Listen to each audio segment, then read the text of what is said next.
हरे कृष्णा। हरे कृष्णा प्रभु जी। हरे कृष्णा माता जी, हरे कृष्णा। हरे कृष्णा माता जी, दंडवत प्रणाम।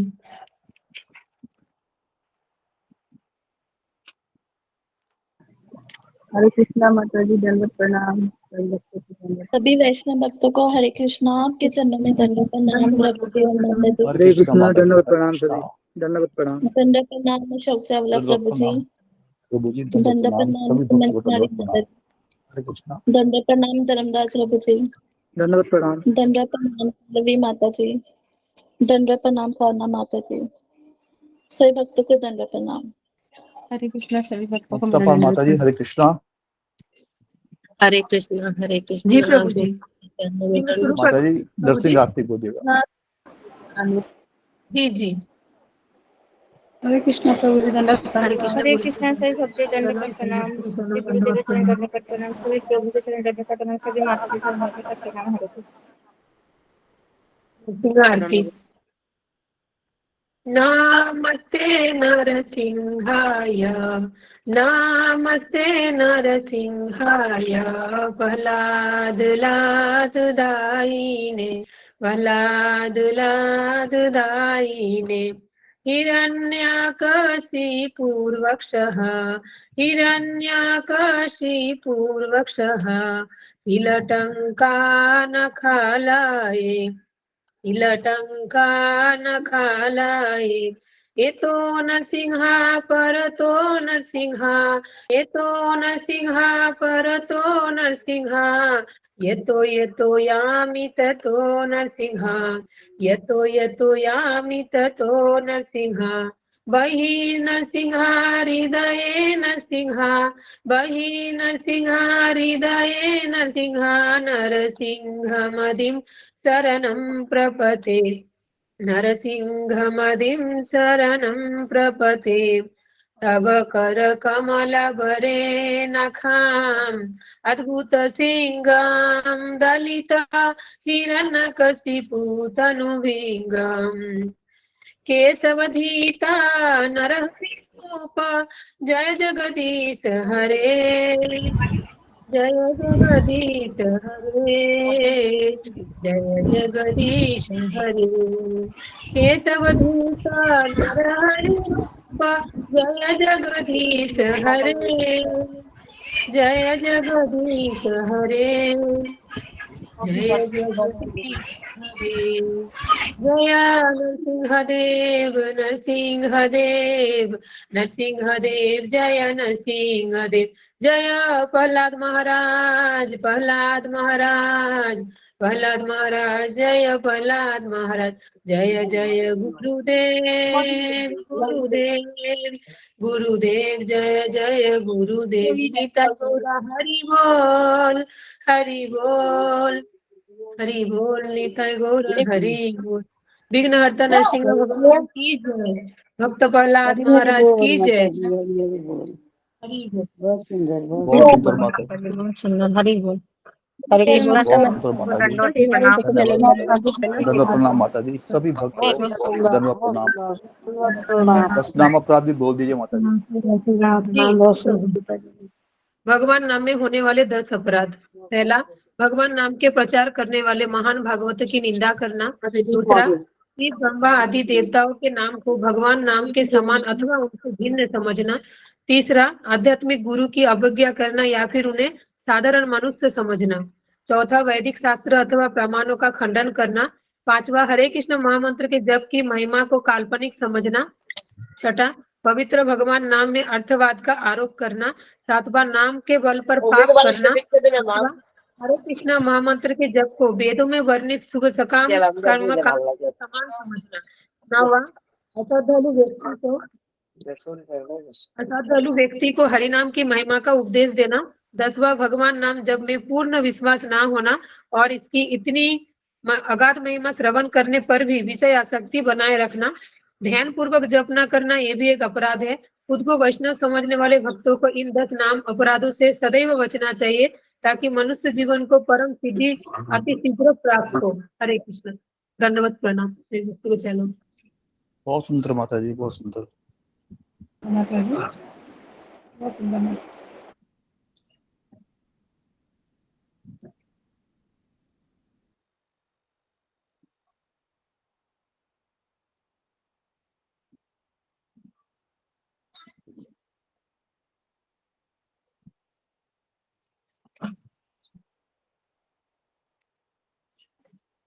हरे कृष्णा प्रभु जी, दंडवत प्रणाम। सभी भक्तों को दंडवत प्रणाम।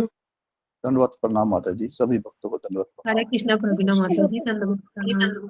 हरे कृष्णा, हरे कृष्णा।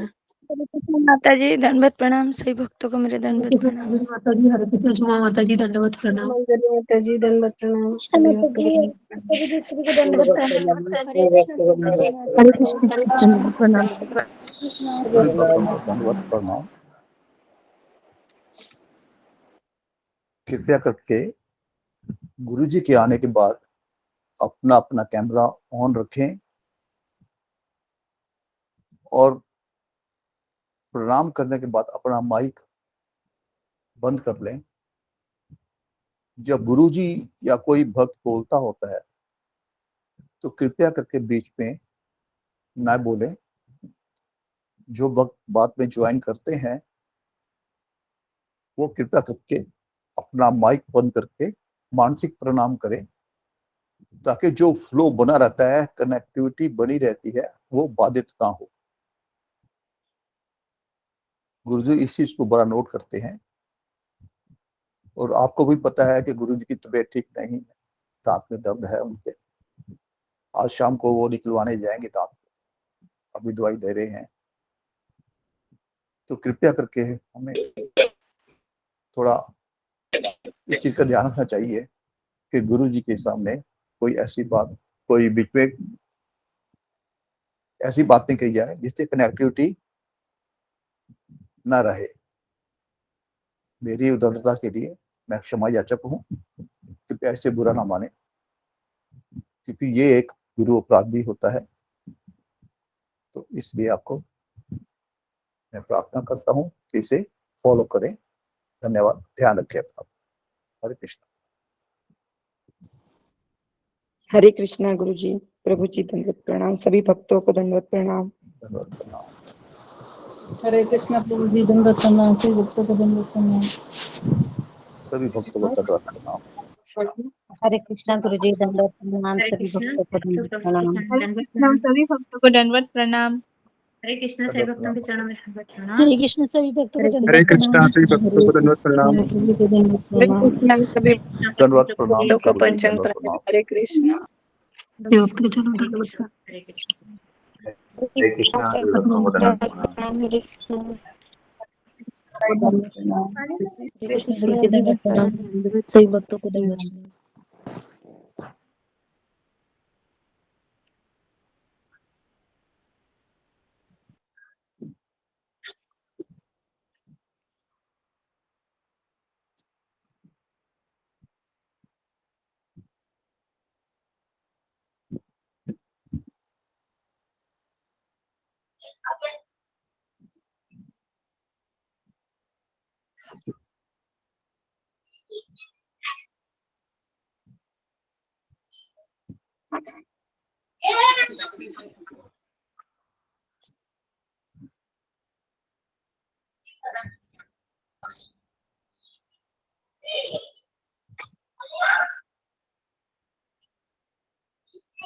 श्री गौरी कृष्ण मैंने दही का डब्बा लाई थी ना।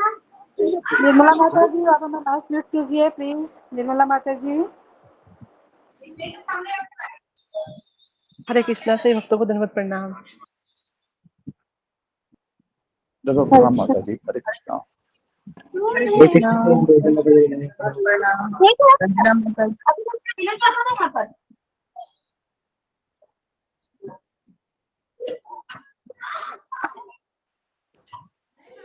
हरे कृष्णा, सभी भक्तों को दंडवत प्रणाम। गुरु जी को दंडवत प्रणाम। धन्यवाद हरे प्रणाम कृष्णा, माता जी, सभी सभी भक्तों को भक्तों को दंडवत धन्यवाद। प्रणाम। दंडवत प्रणाम प्रभु जी, सभी भक्तों को दंडवत प्रणाम। धन्यवाद प्रणाम विशाल प्रभु जी। हरे कृष्णा। दंडवत प्रणाम, सभी भक्तों को दंडवत प्रणाम। भक्तों को दंडवत मैं सभी भक्तों के चरणों में दंडवत प्रणाम। धन्यवाद प्रणाम माता जी।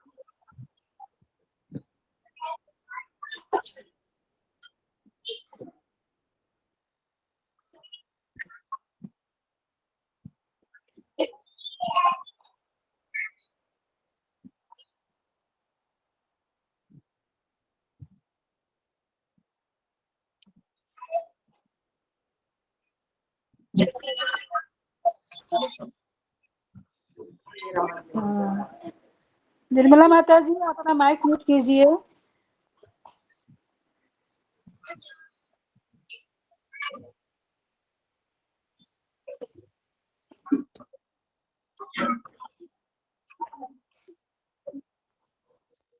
निर्मला बेन माता जी अपना माइक बंद कीजिए।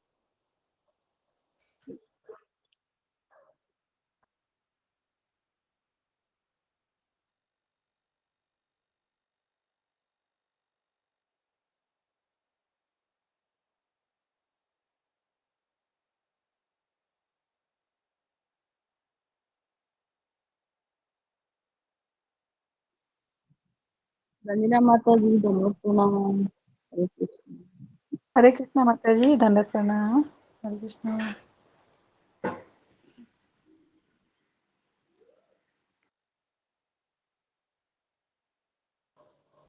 हरे कृष्णा सुमन माता जी। हरे कृष्णा सभी भक्तों को हरे कृष्णा।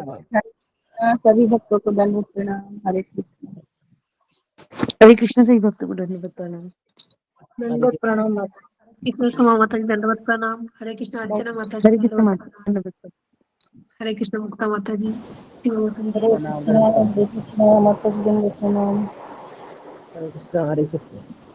हरे कृष्ण माता जी दंडवत प्रणाम। हरे कृष्णा प्रभु जी दंडवत प्रणाम। दंडवत प्रणाम माता जी। सभी भक्तों को दंडवत प्रणाम। हरे कृष्ण गुरु जी हरे कृष्णा हरे कृष्णा। हरे कृष्ण कृष्ण कृष्ण हरे हरे हरे राम दंडवत प्रणाम गुरु जी। हरे हरे कृष्णा कृष्ण हरे कृष्ण। हरे कृष्णा गुरु जी दंडवत प्रणाम। हरे कृष्णा प्रणाम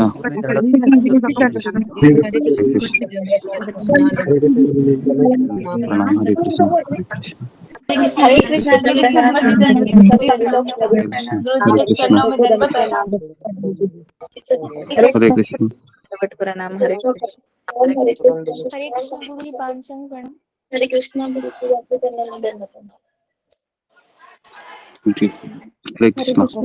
आपके चरणों में दंडवत प्रणाम। जी हरे कृष्ण दंडवत प्रणाम सबको। हरे कृष्णा। दंडवत प्रणाम ओके। हरे कृष्ण गुरु जी दंडवत प्रणाम। सभी भक्तों को दंडवत प्रणाम। सभी प्रभु के चरण दंडवत प्रणाम। सभी माता के दंडवत प्रणाम। हरे कृष्णा गुरु जी। हरे कृष्णा। हरे कृष्ण ओके। तो आगे बढ़ते हैं अभी हम। ओम अज्ञानतिमिरान्धस्य ज्ञानाञ्जनशलाकया चक्षुरुन्मीलितं येन तस्मै श्रीगुरुवे नमः। नमः ॐ विष्णुपादाय कृष्णप्रेष्ठाय भूतले श्रीमते भक्तिवेदान्त स्वामिन् इति नामिने। नमस्ते सरस्वती देवे गौरवाणी प्रचारिणे निर्विशेष शून्यवादी पाश्चात्य देशतारिणे।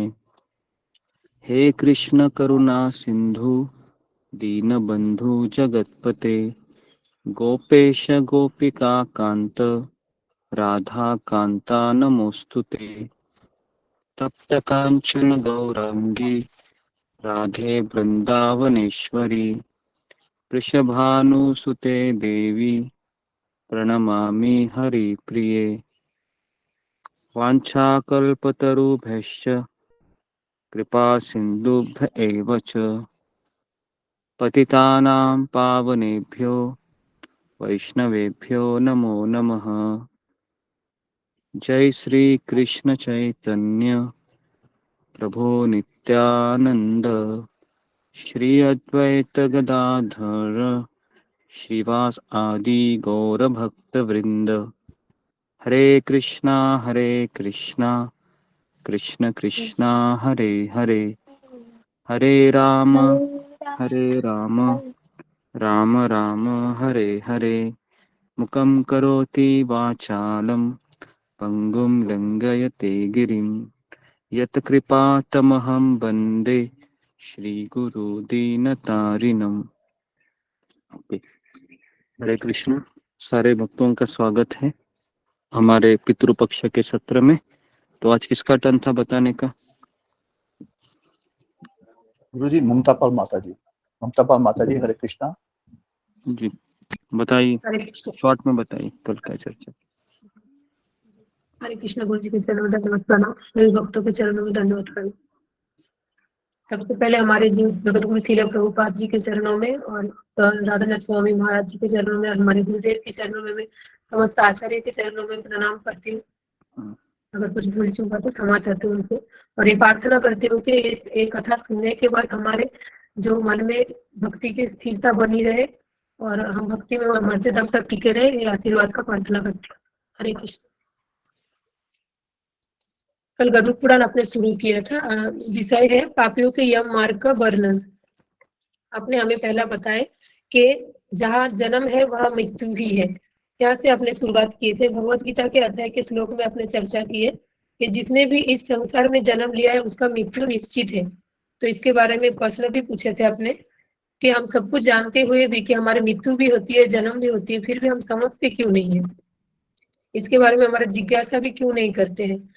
तो इस प्रश्न का उत्तर बहुत सारे वरिष्ठ भक्त ने दिया था। सभी अच्छे उत्तर दिया था, लेकिन फिर भी आपने हमें बताया कि जब तक हमारे जीवन में आध्यात्मिक गुरु की आविर्भाव नहीं होते हैं तब तक हम सभी देखते हुए भी अनजान रहते हैं। हमें अज्ञानता में हमें पता ही नहीं पड़ता है कि क्यों हम ऐसा करते हैं। जैसे आपने कहा कि महाभारत में जो यक्ष है वो युधिष्ठिर महाराज को कई सवाल पूछते हैं। एक सवाल है कि इस संसार का सबसे बड़ा आश्चर्य क्या है। युधिष्ठिर महाराज जी ने उत्तर दिया कि इस संसार से सबसे बड़ा आश्चर्य यही है कि हर एक व्यक्ति वो मर रहा है, वो देख भी रहा है कि उसके परिवार वाले मर रहा है, लेकिन फिर भी वो सोच रहा है कि मैं नहीं मरूंगा, मैं जीवित रहूंगा। लेकिन उसको जब आध्यात्मिक गुरु मिलते हैं तो वो सुधारने की कोशिश करते हैं। बाद में हमें आपने बताया हम सबको सनातन धर्म की परिभाषा यही है, हमने जन्म लिया है, हमारे मृत्यु भी होने वाले हैं, तो हमें कुछ साल दिया गया है जो इस साल को हमें अपने परम पिता श्री कृष्ण भगवान की याद करके समर्पण की भाव से लेना चाहिए। लेकिन वो तभी होता है जब हमारे जीवन में गुरु आते हैं, और नहीं तो कई साल ऐसे ही चले जाते हैं केवल संसार की जो बोझा उठाते उठाते सभी का दायित्व पालन करते करते हमारा समय खत्म हो जाते हैं और अंतिम समय हमारे आ जाते हैं। मतलब हमें चाहे कौन सी भी व्यक्ति है, हम कौन सी भी चाहे व्यक्ति धनी हो या गरीब व्यक्ति, कौन सी भी हम है, जो श्मशान में हमको जलाया जाता है, जब चाहे वो चंदन की लकड़ी हो या फिर कौन सा भी लकड़ी से जलाने के बाद जो उसका राख बचते हैं, वो राख में कुछ अलग दिखता नहीं, वो दोनों राख ही हमें सेम दिखते हैं। हमारे शरीर की जो जलाए हुए राख और वो चंदन की लकड़ी की राख दोनों ही सेम दिखते हैं, उसका कुछ अलग नहीं है। तो यही जीवन के हमारे सत्य है। इसलिए हमें अभी से जागना चाहिए, आपने कहा, क्योंकि हमें पता नहीं कि हमारे मृत्यु कब आ जाएंगे। यही नहीं कि जब समय ऐसा हमें सोचना नहीं चाहिए कि जब समय आएगा देखा जाएगा, अभी हम मजा मस्ती कर लेते हैं, ऐसा नहीं हमें सोचना चाहिए। जीवन की परिसमाप्ति मृत्यु से ही होती है।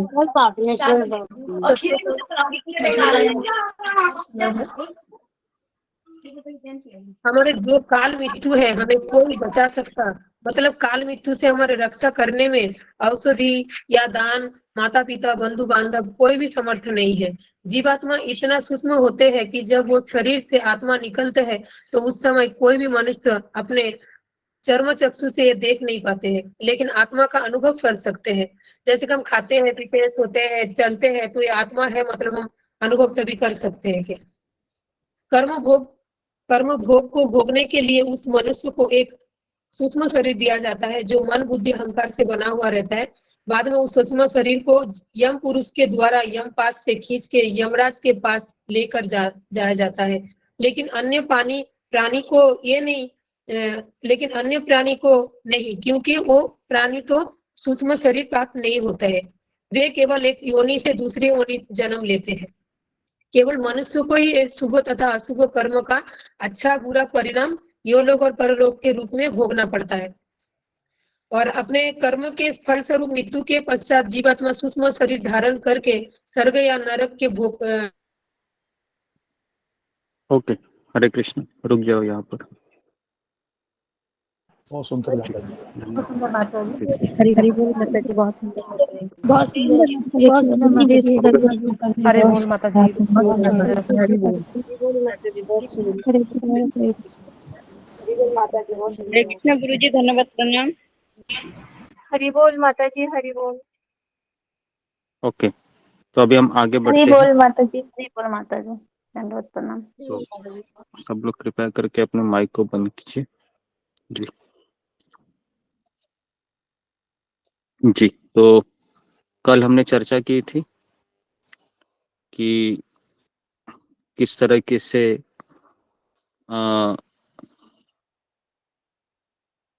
मनुष्य है वह इस संसार में रहते हुए कई कष्टों को धारण करता है और फिर मृत्यु के समय हम देखे थे कि कफ वात पित्त से जो उसका शरीर बनता है उस शरीर को छोड़ता है वो, और छोड़ने के उपरांत क्या होता है इसके ऊपर हम अभी चर्चा करेंगे। तो आज का जो लेक्चर होगा ये थोड़ा सा एकदम ग्रॉस होगा। ग्रॉस मतलब स्थूल रूप से हम आपको बताएंगे कि किस तरह से ये यमदूत उस प्रेत को लेके जाते हैं और बीच रास्ते में क्या क्या कठिनाई आती है। तो मेरा आप सबसे अनुरोध है कि ये सब सुनने के पश्चात हमें भक्ति मार्ग में लग जाना चाहिए। और आज मुझे बहुत अच्छा लगा कि कल गरुड़ पुराण का पहला दिन था और आज सुबह जपा में 4 बजे काफी भक्त आए थे जपा करने के लिए। नॉर्मली 60 लोग रहते हैं लेकिन आज 75 लोग 4 बजे थे, तो ये अच्छा फायदा हुआ। अगर ऐसा रहेगा तो हम रोज ही गरुड़ पुराण कंटिन्यू करेंगे, जिससे आप 4 बजे लॉग इन करके, है ना, आते रहिए।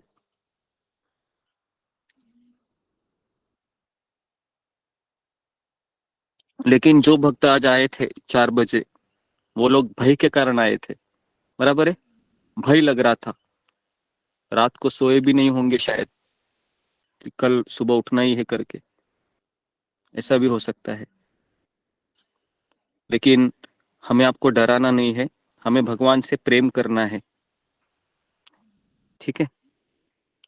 लेकिन जो व्यक्ति आपने कहावत सुनी है कि सीधी उंगली से घी नहीं निकलता, फिर उंगली को टेढ़ा करना पड़ता है, सुना होगा आपने।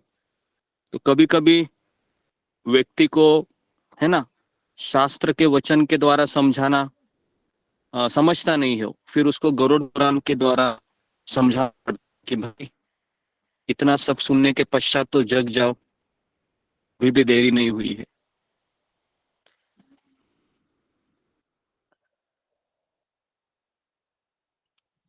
जी। तो कल हम यहाँ पर रुके थे कि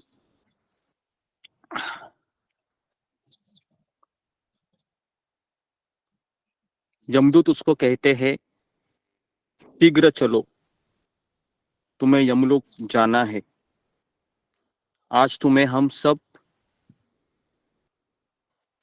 कुंभीपाक आदि नरकों में शीघ्र ही ले जाएंगे।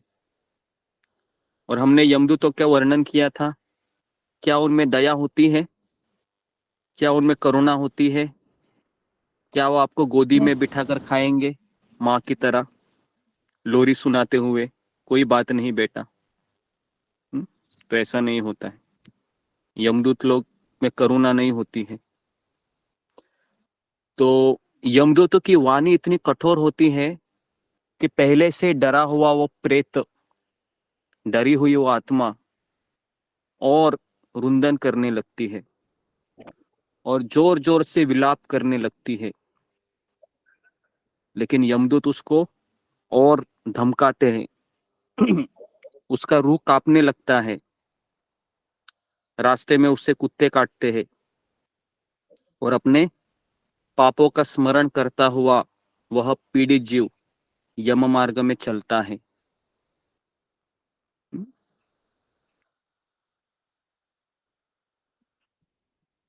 तो हे ताक्ष, ताक्ष मतलब हे गरुड़, गरुड़ जी को बता रहे हैं ना ये विष्णु भगवान।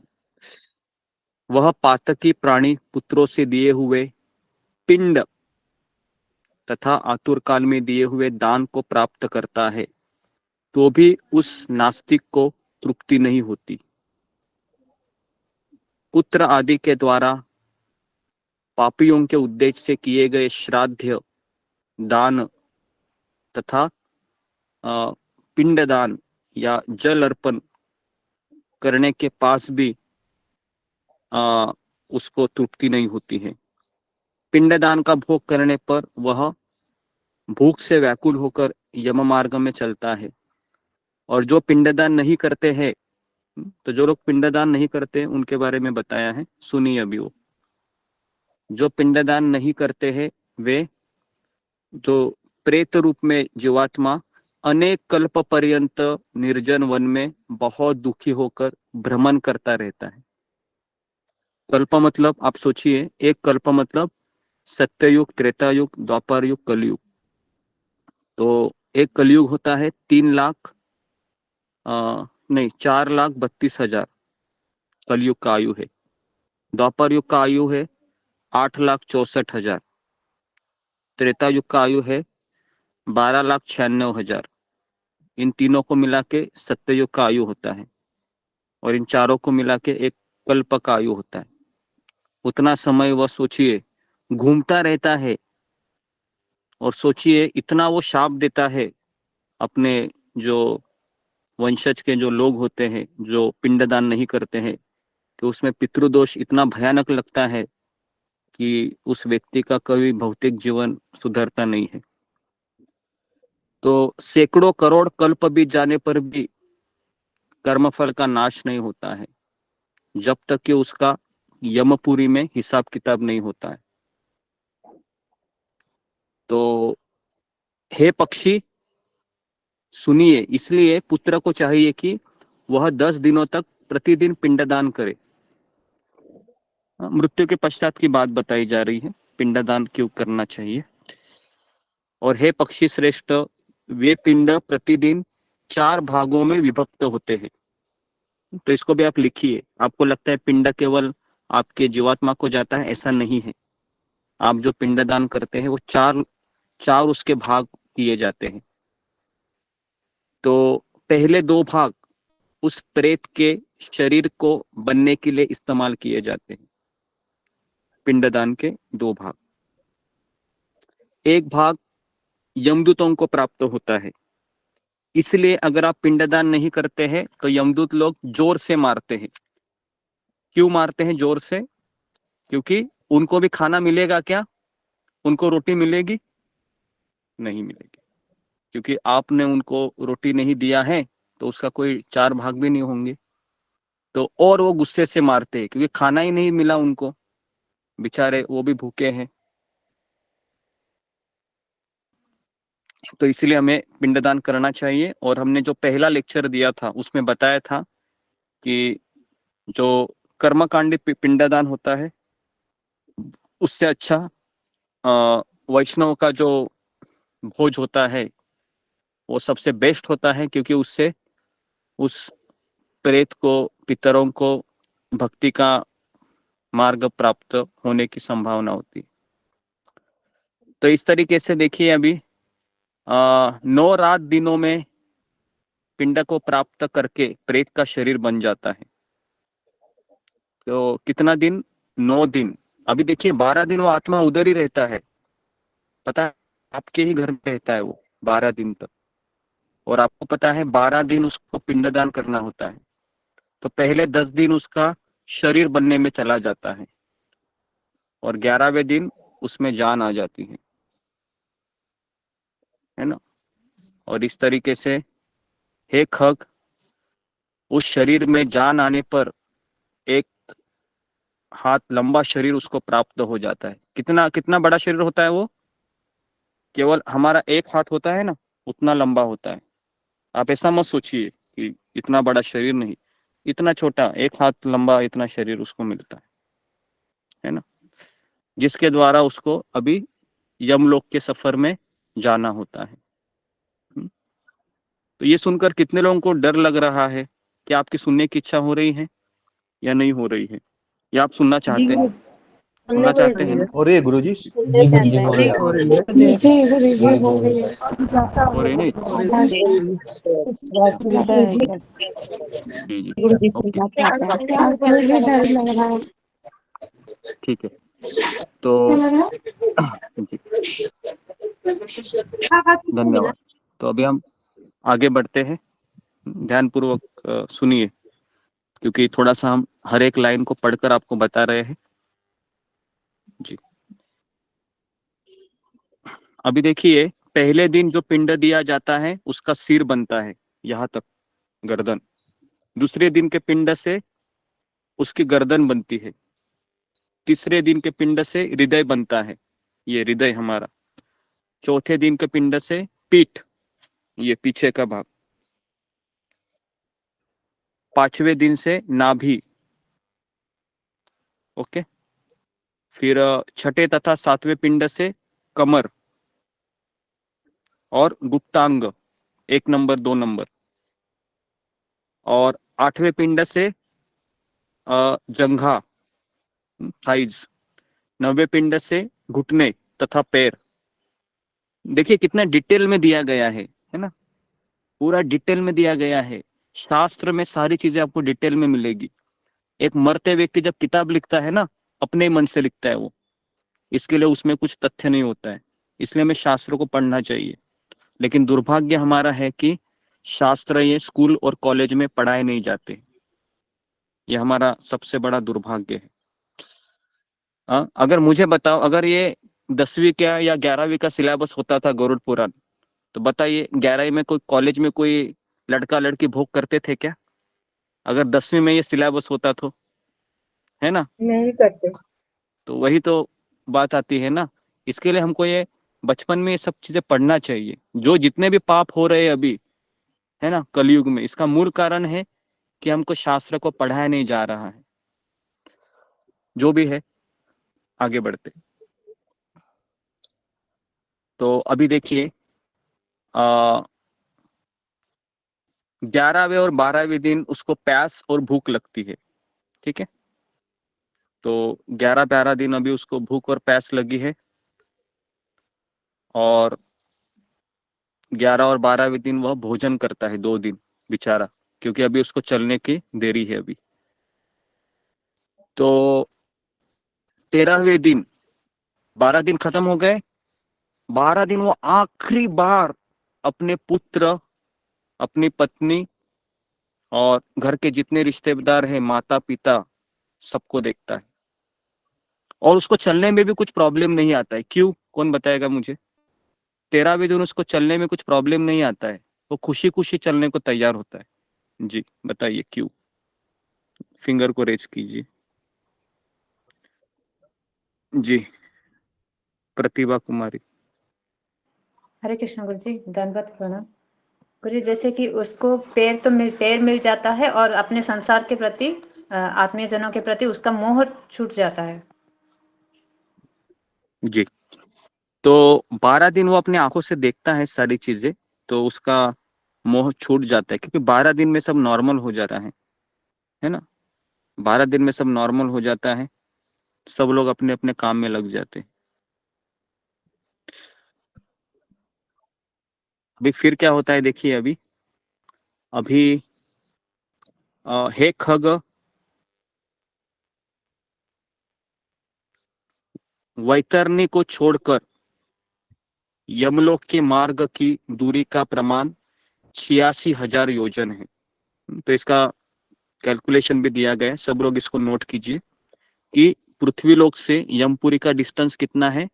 86 कितना 86,000, ओके, 86,000 योजन। अभी योजन मतलब एक योजन मतलब 8 किलोमीटर होता है, तो उसको आप 8 से मल्टीप्लाई कीजिए।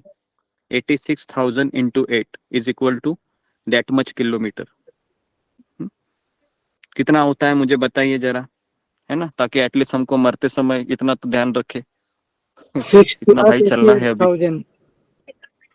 हाँ, 6,88,000। 6 लाख, ओके, बाप रे, 6 लाख के आसपास उसको किलोमीटर चलना है। कितने दिन में चलना है? डिवाइडेड बाय 365 दिन कीजिए उसको, ताकि एक दिन में कितना चलना है वो हम देखेंगे। थोड़ा मैथमेटिक्स आना चाहिए कि हमारे क्लास में आना है तो थोड़ा सा plus minus divide multiplication. Okay जी, जी बताइए कितना हुआ? 365 को डिवाइड कीजिए, कितना चलना पड़ेगा उसको एक दिन में?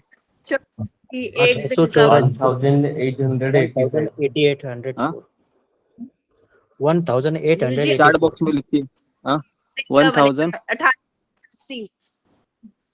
लगभग 1885 किलोमीटर पर डे। जी बनेगा 1800।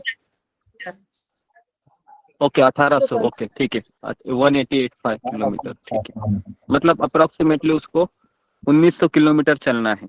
ठीक है, सब लोग अपनी माइक को बंद कीजिए। तो लगभग उसको 1900 किलोमीटर चलना है। ठीक है, तो अभी आप थोड़ा सा देखिए, अभी 1900 किलोमीटर, अभी हम रोज कितना समय चलते हैं? Average calculation, maximum 4 kilometre, 5, maximum 6, maximum, ठीक है, मोटा मोटी कैलकुलेशन के 10 किलोमीटर चलेंगे। उसके आगे ऊपर चलते हैं क्या हम? रोजाना नहीं चलते हैं ना, मैक्सिमम 10 किलोमीटर चलेंगे। तो अभी रोज कितना चलना है हमें? 1900 किलोमीटर।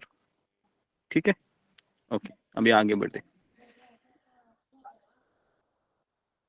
वह प्रेत प्रतिदिन रात दिन 247 योजन चलता है।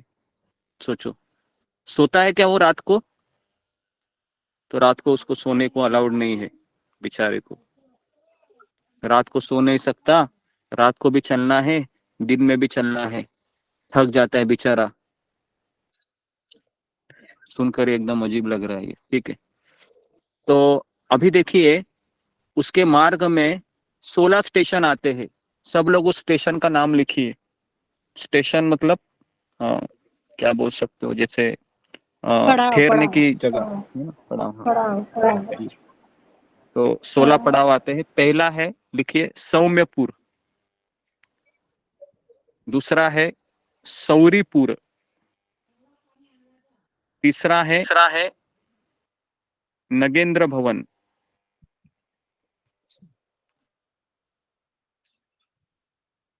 चौथा है गंधर्वपुर।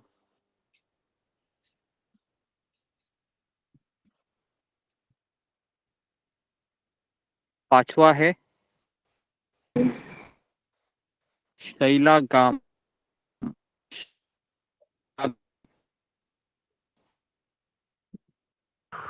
क्या बोले?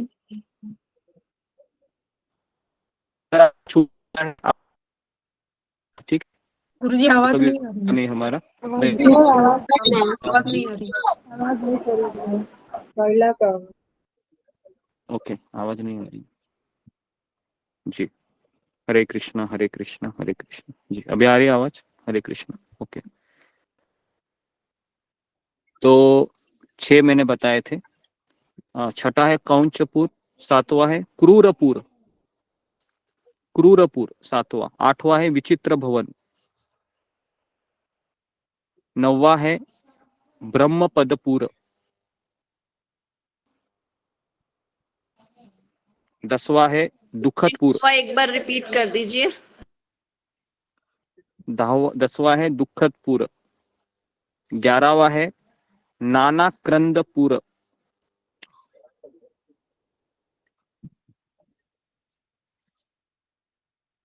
12 है सुतप्त भवन। 13 है रौद्रपुर। 14वां है पयोवर्षनपुर। एक्चुअली गरुड़ पुराण में आपको कल सेंड किया था ना, उसमें सब है ये। ठीक है, तो आप उसको पढ़ेंगे तो ये सब नाम आपको मिल जाएंगे, तो आप चिंता मत कीजिए, उसमें भी है। 15 है शीताढ़्यपुर और 16वां है बहुभीतिपुर। ये 16 स्टेशन को पार करके यमपुरी में धर्मराज का भवन स्थित है। आज के दूतों के पाशों से बंधा हुआ पापी जीव रास्ते भर हाहाकार करता रोता हुआ अपने घर को छोड़ करके यमपुरी को जाता है। तो यहाँ पर पहला अध्याय खत्म होता है। अभी हम दूसरे अध्याय में प्रवेश कर रहे हैं। तो दूसरे अध्याय में प्रवेश करने से पहले एक अनाउंसमेंट करनी है, इसको ध्यानपूर्वक सुनिए। तो अब सारे भक्तों से ये निवेदन किया जाता है कि आप आपका जो 3 चीजें आपको भेजनी है। पहला है डेट ऑफ बर्थ, दूसरा है आपका एड्रेस, तीसरा है आप कितना माला करते हैं रेगुलरली हरे कृष्ण महामंत्र के। ये आपको चैट बॉक्स में सेंड करना है। ओके, टाइप करके।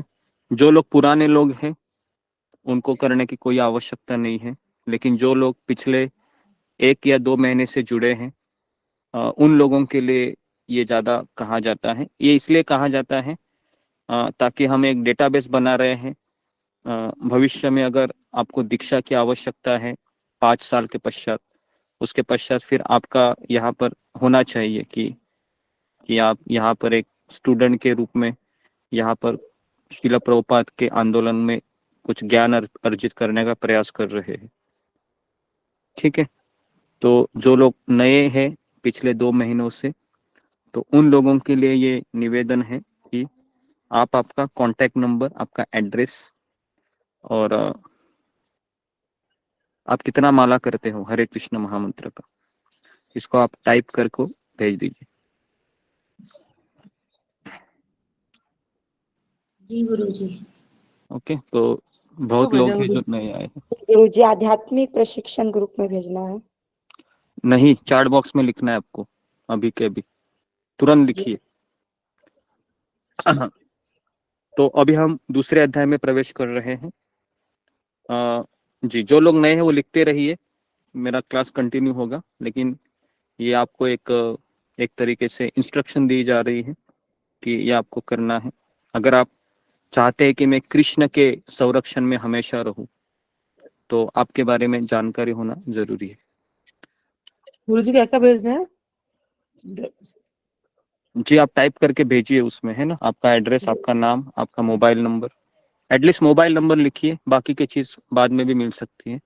तो एटलीस्ट आप मिनिमम आप मोबाइल नंबर लिखिए, कम से कम आपका नाम और मोबाइल नंबर इतना लिखिए फिलहाल। ठीक। और अशोक चावला प्रभु, आप इनको नोट कीजिए। जी गुरुजी अच्छा होगा मेरे मोबाइल पे भेज दिए।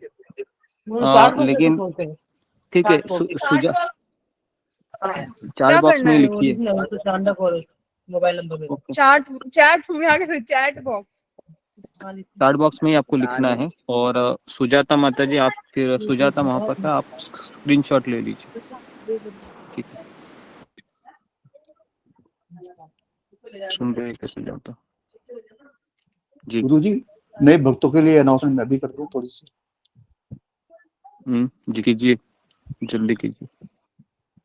सभी भक्तों को धन्यवाद प्रणाम। हम नए भक्तों का क्या लिखना है? सुस्वागत करते हैं। अरे ये तुम हमारे गुरु जी जो इस वक्त जैसे लोगों के मैसेजेस आ रहे हैं ना, आपको मुक्ता चालू था चैट चंडक। बॉक्स, आपको म्यूट किया फिर मैंने।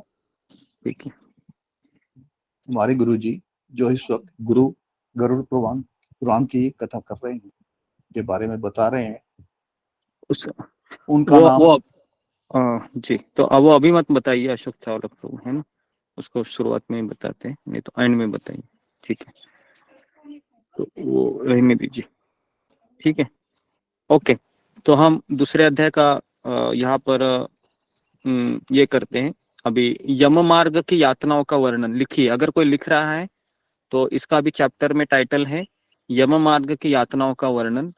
दूसरा है वैतरणी नदी का स्वरूप।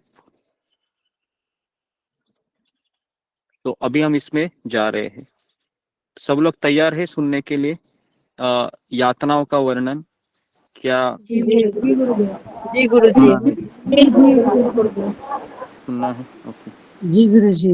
जी, तो सुनने के पहले और मैं सुनाने के पहले मैं भगवान श्री कृष्ण के चरणों में प्रणाम करता हूँ, श्री गौर निताई के चरणों में प्रणाम करता हूँ और शिल प्रभुपाद के चरणों में कोटि कोटि प्रणाम करता हूँ और गुरुदेव की चरणों में हम प्रणाम करते हैं, क्योंकि ये जो अभी वर्णन हम सुना रहे हैं ये सुनने वालों को और सुनाने वाले को भी भयानक लग सकता है, लेकिन ये सुनने के लिए इतने इसलिए जरूरी है क्योंकि सीधी उंगली से घी नहीं निकलता है।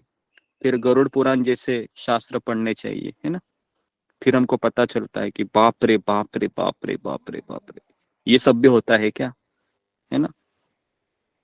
ठीक है जी।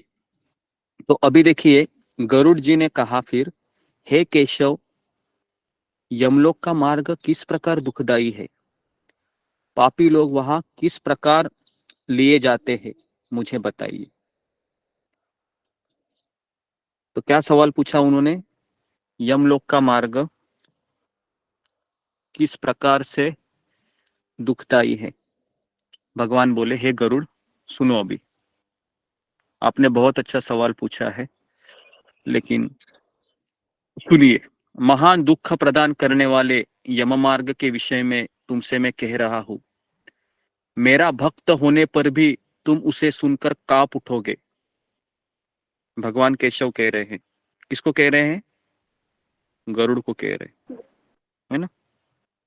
सबसे पहला लिखिए, यम मार्ग में वृक्ष की छाया नहीं है, एक भी वृक्ष की छाया आपको नहीं मिलेगी। यम मार्ग में एक भी वृक्ष की छाया नहीं है जहां पर जीव विश्राम कर सके। यम मार्ग में कोई होटल, भोजनालय, ढाबा नहीं होता है। वापस मैं इसको दोहरा रहा हूं, यम मार्ग में होटल, ढाबा या फिर विश्राम गृह, है ना, अतिथि गृह, ये सब नहीं होता है।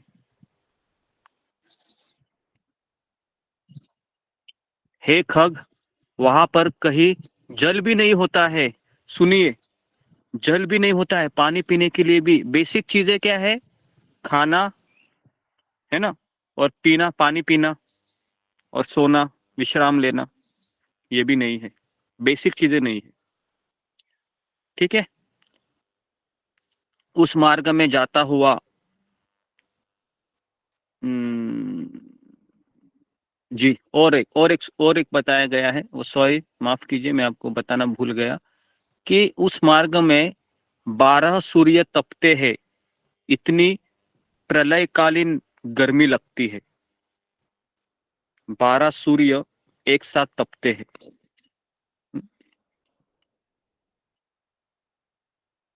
इतनी गर्मी होती है। कभी कभी उस मार्ग में जाता हुआ पापी कभी बर्फीली हवा से भी पीड़ित होता है, एकदम ठंड, ज्यादा गर्मी नहीं तो ज्यादा ठंड।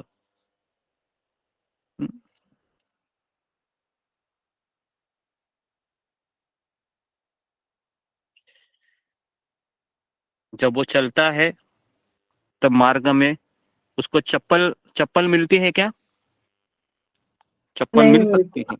अगर उसके रिश्तेदार अगर श्राद्ध में ब्राह्मणों को चप्पल देते हैं, छाता देते हैं, तो उसको छाता मिल जाता है, उसको चप्पल मिल जाती है। लेकिन अगर चप्पल नहीं देते हैं, छाता नहीं देते हैं, तो इतना वो गाली देता है पूर्व आपके जो उसके बच्चे होते हैं उनको, कि नालायक कमीना, इतना सब कुछ इसके लिए किया, इंजीनियर बनाया, डॉक्टर बनाया, शादी भी कराया, बेवकूफ चप्पल भी नहीं दे रहा है। ऐसा कौन बोलता है, ऐसा मैं नहीं बोल रहा हूँ, वो जो मार्ग में चलने वाला जो जीव होता है ना, वो बोलता है ऐसे, है ना। और बोलते समय वह हंसते हंसते बोलता है क्या, नहीं, बहुत दुखी होकर बोलता है वो, है ना। इसलिए आप में से कितने लोगों ने छाता चप्पल दिए थे, फिंगर को रेज कीजिए, आपके पूर्वजों को कभी दिए।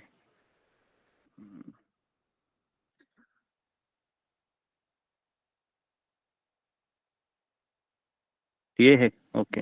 तो कम से कम यहाँ पर 29 लोग हैं जिन्होंने दिया था। वेरी गुड, अच्छा है, थोड़ा बहुत नॉलेज है आप रखते हैं जी, है ना। तो अभी आप सोच लीजिए कि जिन्होंने नहीं दिया होगा वो लोग क्या सोच रहे होंगे आपके बारे में। तो अभी आप पूछ सकते हो क्या अभी हम दे सकते हैं क्या।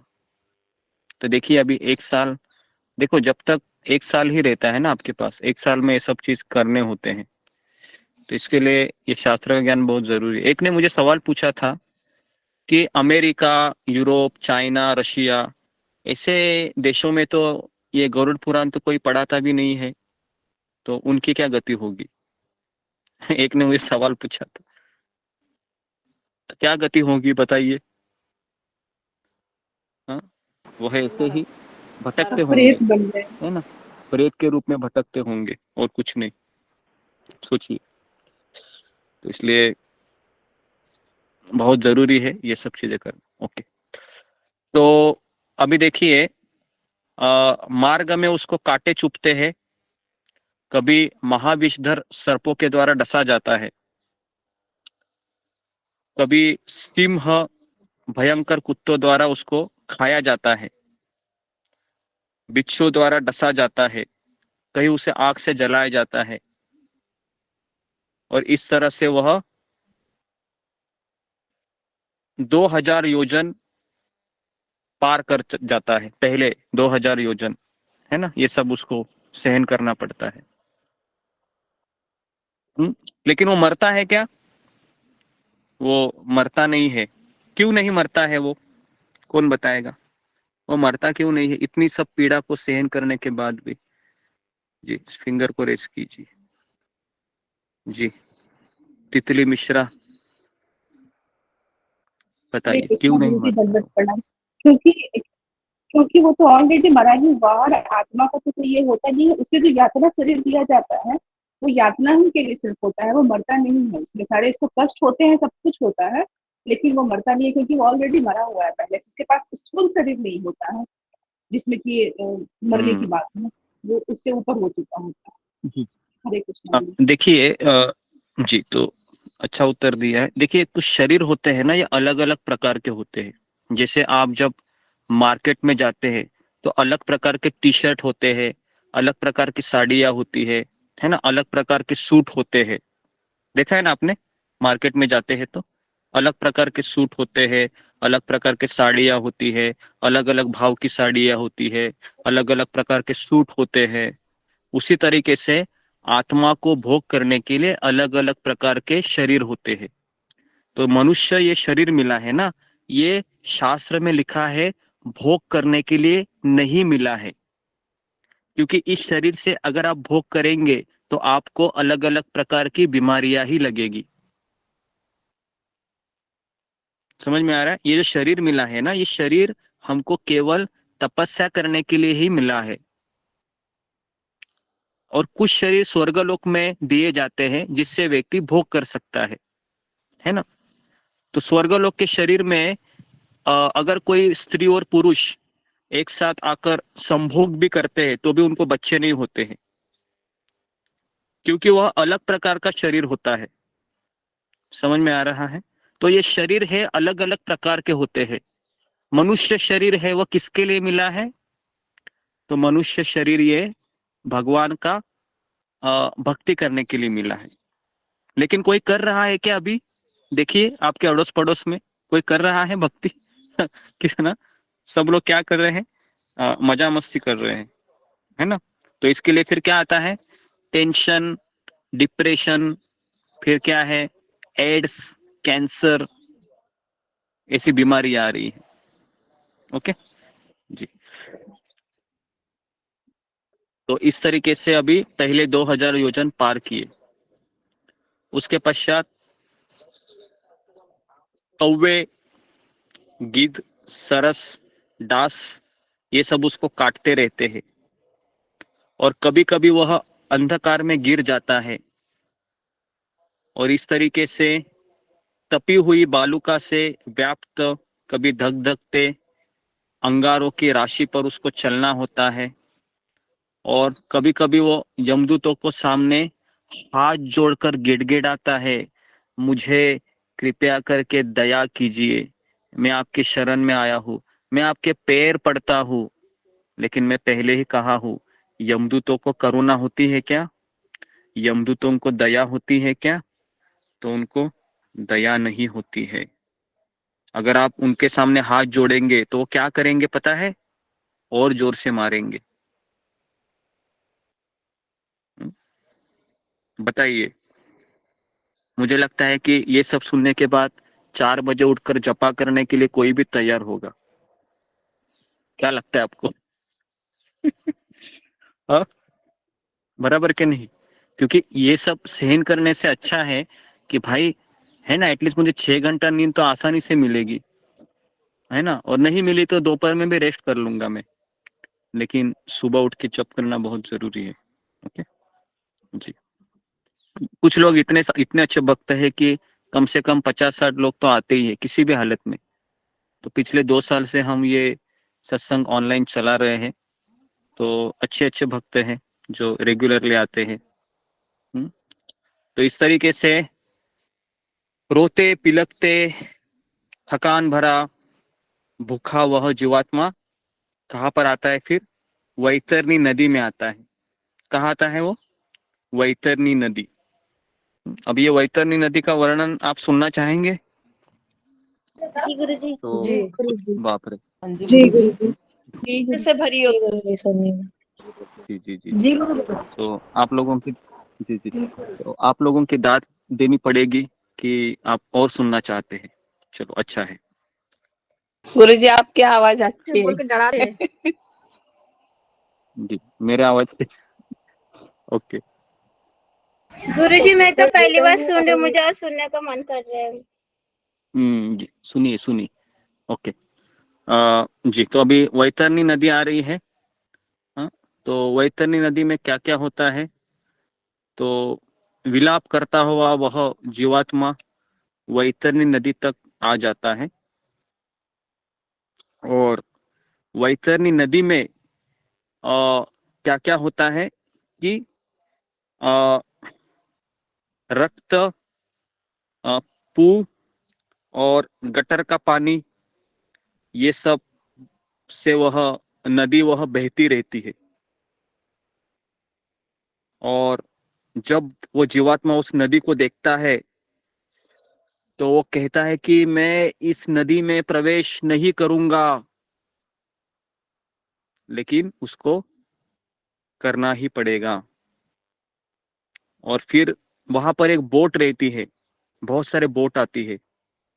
जिसने अपने जीवन में गाय का दान किया है, जिसने अपने जीवन में गाय की सेवा की है, जिसने अपने जीवन में गाय का शोषण नहीं किया है, जो हमेशा गोदान करते हुए आया है पितृपक्ष में, उसको वहां पर लेने के लिए क्या आता है? बोट आती है। क्लियर है सबको? तो बोट किन लोगों के लिए है? उन लोगों के लिए जिन्होंने गाय के दान किया है। तो ठीक है, तो इसके लिए अभी मैं आपको एक कहानी बता रहा हूँ। शिल प्रभुपाद के पिताजी, उनका नाम था गौर मोहन डे।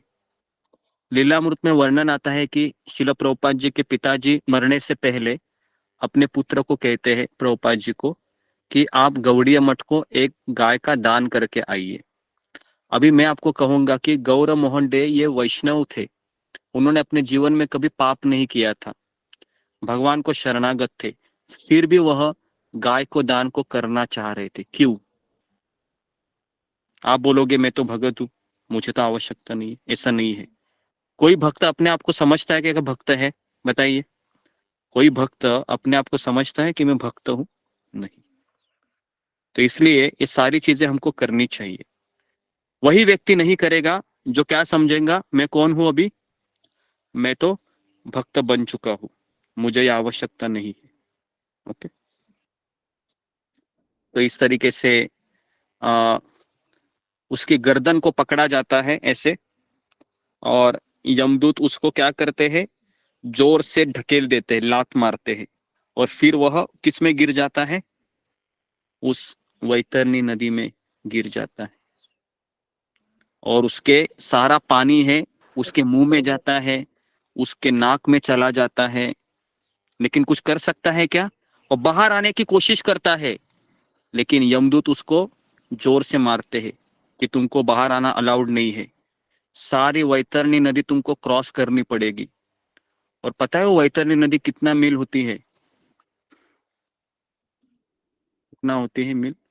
तो वर्णन आता है कम से कम 5 योजन, मतलब 5 गुणिले 8, 40 किलोमीटर की होती है वो वैतरणी नदी, है ना। 40 किलोमीटर सोचो, बेचारा वह, उसको चलना पड़ता है, रक्त है उसको पीता है ना, मलमूत्र का वह नदी होता है, किसी की उल्टियां, सब गंदे गंदे चीजों से वह भरी नदी होती है।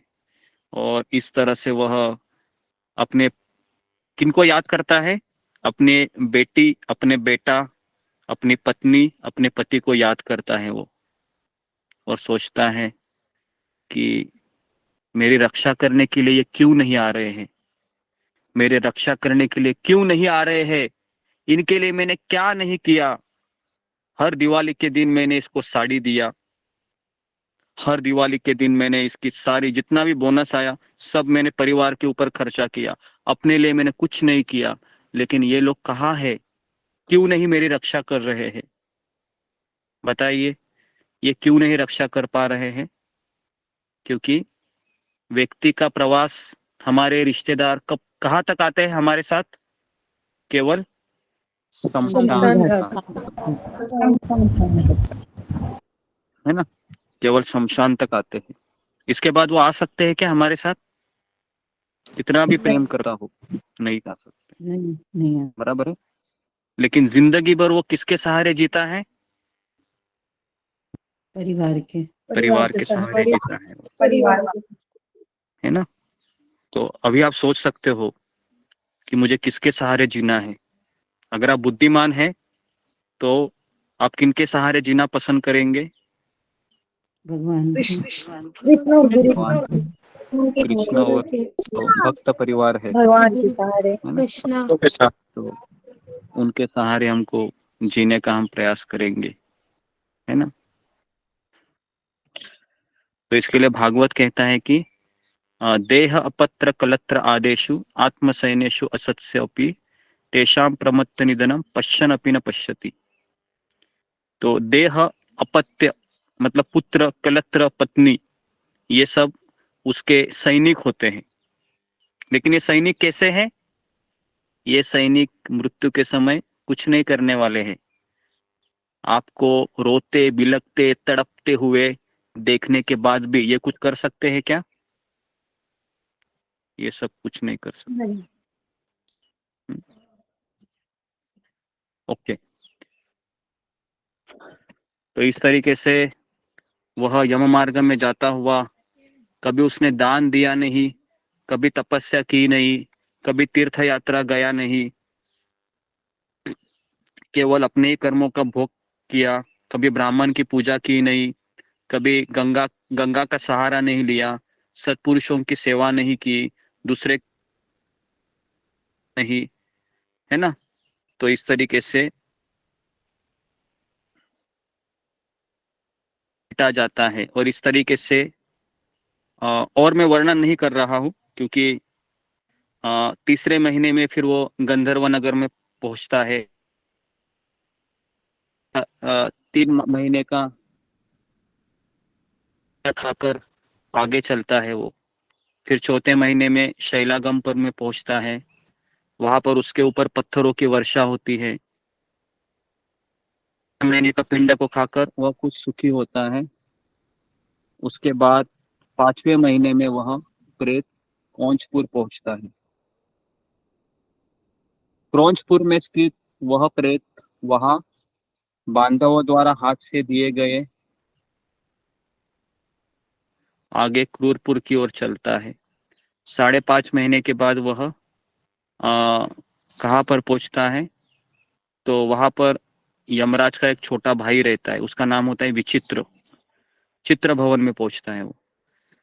तो उसका शरीर इतना बड़ा होता है कि वह जीव डर से भाग जाता है। लेकिन उसको भागने नहीं देते हैं। तो इस तरीके से 6 महीने का पिंड खाकर वह विलाप करता हुआ 7वें महीने में ब्रह्मपुत्र को चला जाता है। तो इस तरीके से वो अलग अलग महीने में अलग अलग जगह पर पिंड का सेवन करता है और पक्षीराज गरुड़ उस पुर को पार करके वह दुखद नामक पुर को जाता है। तो 8वें महीने का पिंड खाकर वह नाना क्रंदपुर को पहुंचता है और इस तरीके से वह 12 महीने के पश्चात 1 वर्ष होता है तो वह शिताढ़ नामक नगर को पहुंचता है। वहां उसे बर्फ से भी 100 गुनी अधिक ठंड पड़ती है। तो गर्मी सर्दी इसके बीच वहां पर उसको एंट्री में पूछा जाता है, क्या तुमने कोई पुण्य कर्म किया है? तो वो बोलता है नहीं, तो उसको एंट्री नहीं मिलती है। फिर वहां पर वो वार्षिक पिंड खाकर धैर्य धारण करता है और उसके पश्चात अंत में वह अपने हाथ भर माप के अपने शरीर को वह और इस तरीके से वह इस हे पंछी यातना देह को प्राप्त करके वह यमदूतों के साथ चला जाता है और वहां पर उसको दृढ़ बंधनों से बंधे हुए अत्यंत कष्ट से यमपुर को चला जाता है। तो हे आकाशगामी, जब वह यमराज धर्मराजपुर में 4 द्वार होते हैं जिनमें से दक्षिण द्वार के मार्ग का तुमसे वर्णन कर दिया है। अभी महाभयंकर मार्ग में भूख प्यास श्रम से दुखी जीव जिस प्रकार जाते हैं वह सब मैंने बतला दिया है। तो वहां पर जैसे वो आता है जीव, वहां पर एक पति पत्नी उसको दिखाई देते हैं यमराज के द्वार में। उसका नाम होता है श्रवण और श्रवणी। पति पत्नी होते हैं ना, ये पति पत्नी इतने एक्सपर्ट होते हैं कि जिसने भी कान में खुसुर खुसुर खुसुर खुसुर की है ये सब वो सुनते हैं। पता है, कभी कभी हम है ना करते हैं कि नहीं, किसी को बताना नहीं क्या होता है ऐसे, है ना, और वो 10 लोगों को पता चलती है। बोलते समय बोलते हैं किसी को बताना नहीं, मैं तुमको ही बता रहा हूँ, बहुत सीक्रेट है। सुना है आपने ऐसे? बहुत लोग बोलते हैं ऐसे, बहुत सीक्रेट है। वो सीक्रेट वगैरह नहीं होता है, वो आपके लिए सीक्रेट होता है। और ये लेडीज ज्यादा करती है, 10 लोगों को सुनाती है वो, और 10 लोगों को क्या बोलती है वो, सीक्रेट है, किसी को बताना नहीं, है ना। तो ये श्रवण और श्रवणी ये दोनों भी सुन लेते हैं, है ना, और वो आपको बताते हैं वहां पर आके, अरे ये आ गई, ये आ गया, ये देखो, पता है इसने क्या क्या किया। टेलीफोन के नंबर भी वो आपको बताएगी, पता है किन किन लोगों को कब कब कॉल किया था। ओके,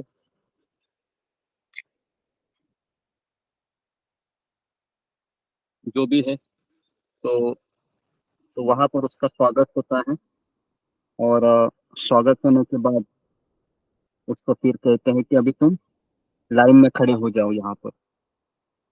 तो लाइन में वो, और लाइन में खड़े होने के बाद उसको वहां पर अनेक प्रेत दिखाई देते हैं और वहां पर यमराज दिखाई देता है उसको। और यमराज दिखाते समय उसको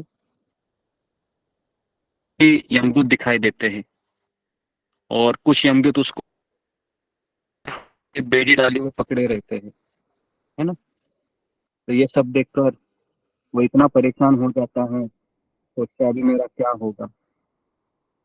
उन्होंने यम मार्ग के यातनाओं का वर्णन किया और यहाँ पर हमारा तीसरा अध्याय खत्म होता है।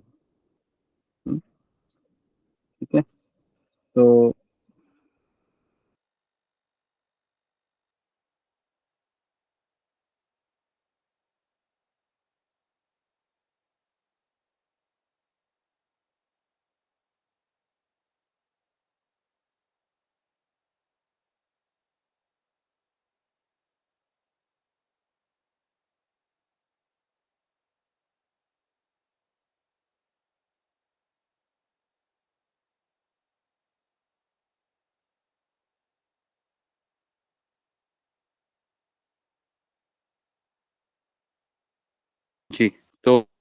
जी, तो इस तरह से वर्णन आपने सुना। तो कैसे जो यम मार्ग में ये वर्णन बहुत भयानक है, लेकिन इससे हम इतना तो हम शिक्षा ले सकते हैं कि मुझे यहाँ जाना है क्या, तो हमें यहाँ नहीं जाना है एटलीस्ट, है ना। अगर आपको यहाँ नहीं जाना है तो आपको आपका दिन ऐसे बनाना है, आपका जीवन शैली ऐसी होनी चाहिए, 4 बजे 5 बजे उठकर जब आप भगवान का हरि नाम का आश्रय लूंगा, क्योंकि वही एक आसरा है और कोई आसरा नहीं है। भगवान का नाम का ही आश्रय लेंगे तो हम यहाँ पर नहीं रहेंगे। और जो भक्त वहां पर आता है यमराज के पास, तो यमराज जी उसका स्वागत करते हैं, उसको खाना महाप्रसाद देते हैं और उनको कहते हैं कि आइए आइए, आपका बहुत स्वागत है। आपको प्रणाम करेंगे और आपको कहेंगे कि अभी मैं आपके लिए सबसे पहला आपका मैं नंबर लेता हूँ, इन लोगों को रहने दो। तो आपका वो नंबर लेंगे और आपको तुरंत वह किसी भक्त के शरीर में आपको प्रवेश कराएंगे, है ना। तो जो भक्त होता है वो वायु मार्ग से आता है यमराज के पास, आकाश मार्ग से वो आता है ना। उसको वीआईपी सीट दी जाती है वहां पर। कैसा लग रहा है आपको सुनने को? अभी अच्छा लग रहा है ना?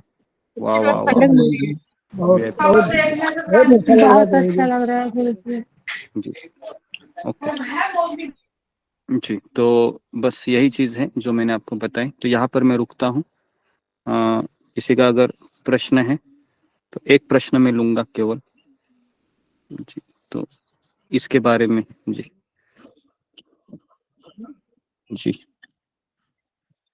इतने प्रश्न तो नहीं लूंगा जी। दीप्ति सचदेवा।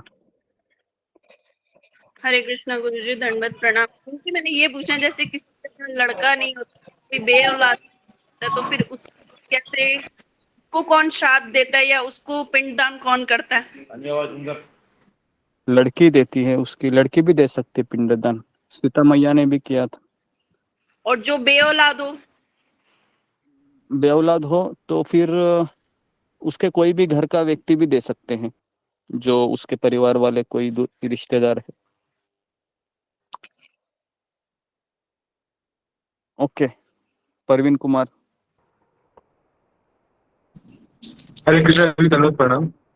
गुरु जी, जैसे उसको जब वो ये यात्रा जब वो करता है 365 दिन की, तो उस टाइम वो भगवान को याद क्यों नहीं करता गुरु जी? जैसे अपने परिवार को याद करता है, और परिवार का तो उसको पता चल जाता है 12 दिन में कि ये तो मेरे में है नहीं, तो उस टाइम तो एटलीस्ट उसको भगवान को याद करना चाहिए। तो उस टाइम भगवान को याद क्यों नहीं करता गुरु जी, ये पूछना चाहिए। भगवान को याद कैसे करेगा वो? जिंदगी में कभी उसने भगवान का नाम लिया था क्या? क्या उसने भगवान के सामने किसी आध्यात्मिक गुरु से ज्ञान लिया था? तो ज्ञान ही नहीं लिया था तो कैसे वो याद करेगा भगवान को, है ना। भगवान को याद तो तभी व्यक्ति करता है जब ज्ञान होता है, तो इसलिए वो सबको पुकारता है ना। अभी मान लो आपको चोट लगती है तो पहला नाम किसका आएगा?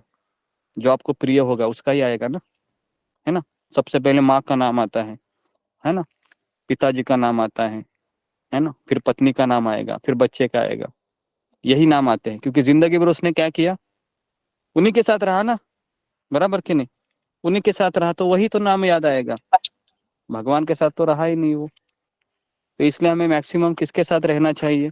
संकट समय एटलीस्ट भगवान का नाम आना है तो भगवान के साथ रहेंगे। ठीक है, तो जी, तो यहाँ पर मैं रुकता हूँ, क्षमा कीजिए क्योंकि थोड़ा सा मुझे दांत का दर्द है, तो मैं यहाँ पर विराम देता हूँ। तो कल हम आगे की जर्नी करेंगे। तो आपका सबका बहुत बहुत धन्यवाद। हरे कृष्णा, हरे कृष्णा।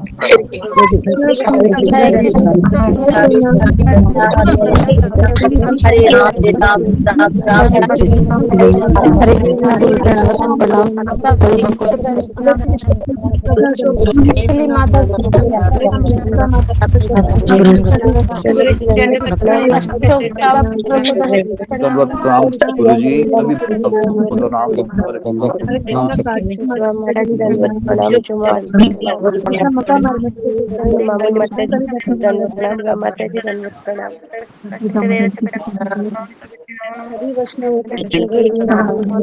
सभी वैष्णवों को मेरा दंडवत प्रणाम। जन्म प्रभु जी को दंडवत प्रणाम। हरे हरे कृष्णा गुरु जी दंडवत प्रणाम। हरे कृष्णा मित्रानी माता जी दंडवत प्रणाम। हरे कृष्णा माता जी दंडवत यशोदा माता जी हरे को कृष्ण दंडवत भगवान प्रणाम। माता जी प्रणाम चला हरे माता जी कृष्ण दंडवत प्रणाम। हरे कृष्णा काजल माता जी दंडवत सीता माता जी दंडवत प्रणाम प्रणाम माता जी। हरे कृष्ण सभी भक्तजनों को मेरा रेखा दंडवत माता जी प्रणाम। श्री दंडवत गौरी प्रणाम। निताय हरे कृष्ण से भक्त मंजरी माता जी को दंडवत प्रणाम। पूजा माता जी को दंडवत प्रणाम। हरे कृष्णा सारे भक्तों को चरणों में दंडवत प्रणाम। यशोदा माता जी दंडवत प्रणाम। हरे कृष्णा माता जी दंडवत प्रणाम। दंडवत प्रणाम। काजल माता जी को दंडवत प्रणाम। काजल माता जी नेहा माता जी रंजना माता जी सबको दंडवत प्रणाम। राधिका माता जी राधा माता राधिका माता जी को दंडवत प्रणाम। हरे कृष्ण सुप्रियता माता जी दंडवत प्रणाम। हरे कृष्णा सुभद्रा माता जी सुलता माता जी शीतला माता जी दंडवत प्रणाम। सबको चरणों में दंडवत प्रणाम। हरे शीतला माता कृष्णा जी ममता माता जी दंडवत प्रणाम। क्या हरे कृष्ण सभी भक्त के चरण दंडवत प्रणाम। हरे कृष्ण प्रियंका माता जी को दंडवत प्रणाम। हरे कृष्णा माता सुजाता जी माता दंडवत जी को हरे कृष्णा प्रियंका हरे माता जी कृष्ण। हरे कृष्णा माता जी दंडवत सुजाता माता जी को दंडवत प्रणाम। कृष्णा शिक्षा माता जी दंडवत प्रणाम। हरे कृष्णा लक्ष्मी माता जी